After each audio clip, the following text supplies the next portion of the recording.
আরে কোন জামানায় পাঠাই আমারে ও আল্লাহ রে আল্লাহ রে কোন জামানায় পাঠাই আমারে ঠিক না বলে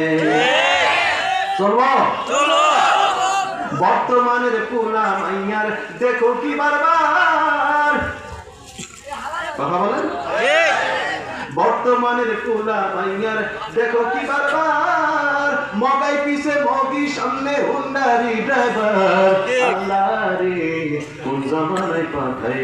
আমারে ও আল্লাহ রে কোন জামানায় পাঠাই আমারে ঠিক কিনা বলেন আমার ভাইরা খুব মনোযোগ দিয়ে শুনবেন এই দুনিয়ার জীবনে আমার নেতা হবে কে আমার নবীজি ছাড়া কোনো নেতা নাই কথা বলেন ঠিক কিনা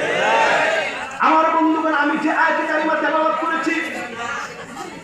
সূরা আল ইমরানের 31 নম্বর আয়াতে কারিমা তেলাওয়াত করেছি আল্লাহ বলেছেন বান্দারে তোমরা যদি আমার নবীর জীবনী অনুসরণ করো জীবনের সব জায়গায় আমি আল্লাহ রাব্বুল আলামিন জীবনের সব জায়গায় তোমাদের সব গুনাহ মাফ করে দেব এটা কে বলেছেন আল্লাহ এখানে হযরত উলামায়ে কেরাম আছেন ইউহিব্বুকুমুল্লাহ আল্লাহ বললেন ইউহিব্বুকুমুল্লাহ বিমানা আন্নাহু ইউসিবুকুম আমার বন্ধুগণ পৃথিবীর সব তাফসীর খুলে দেখবেন এই বক্তব্য পাবেন পৃথিবীর যত তাফসীর আছে সব তাফসীর খুলে দেখবেন এই বক্তব্য পাবেন ইউহিব্বুকুমুল্লাহ বিমানা আন্নাহু ইউসিবুকুম লিমান ইত্তাবা লিমা সালাফা মিনহু ক্বাবলা যালিক আল্লাহ বলে বান্দারে তোমার জীবনের রান্নাঘর থেকে বঙ্গভবন পর্যন্ত জীবনের সব ক্ষেত্রে যদি রাসূলকে অনুসরণ করো মানো তোমার জিন্দেগীর সব গুনাহগুলো আমি আল্লাহ মাফ করে দেব তাহলে সত্য হলো জীবনের সব গুনাহ মাফ করে দিবেন সত্য হলো যাইতে হবে কার দলে নবীর দলে কথা বলেন ঠিক কিনা নবীকে জীবনের নবীর আদর্শকে জীবনের সবচেয়ে বেশি ভালোবাসতে হবে কথা বলেন ঠিক কিনা আল্লাহ বললেন ইউহিব্বুকুমুল্লাহ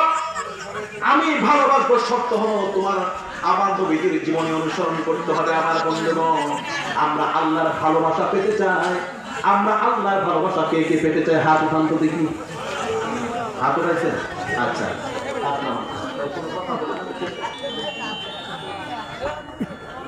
আমার বন্ধুগণ খুব মনোযোগ দিয়ে শুনবেন আমরা আল্লাহর ভালোবাসা পেতে চাই জীবনের সব ক্ষেত্রে নবীর আদর্শ মেনে কথা বলেন ঠিক কিনা কিন্তু আমার দেশে এমন কিছু লোক আছে নবীর আদর্শ মানে শুধু মসজিদে ডান পায়ে দিয়ে নামাজ পড়ে এই আদর্শ মানে ঠিক কিনা আমার নবীজি ডান পায়ে মসজিদে ঢুকেছেন এই আদর্শ মানে মেসওয়াক করা